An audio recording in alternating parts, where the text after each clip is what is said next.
यौम कश्मीर के मौके पर सरदार मोहम्मद शमीम साहब की नज़्म मुस्लिम उम्मा बहवाले 5 फरवरी अहल दिल की समाअतों की नज़र।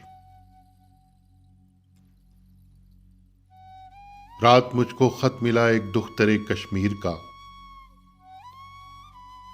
रात मुझको खत मिला एक दुख्तरे कश्मीर का। खत न था बल्कि मुसलसल कर्ब का पैगाम था। खून से लिखा था उसने, खून से लिखा था उसने। हम यहाँ महसूर हैं, गौहरे इफ़्फ़त की खातिर मौत पर मजबूर हैं। ये भी लिखा था लहू में गर्क हैं अब बस्तियां। ये भी लिखा था लहू में गर्क हैं अब बस्तियां। एक अजल की दस्तरस में हैं सभी पीरो जवां। जुल्म इस्तबदाद पर कायम है सारे बुत फरोश।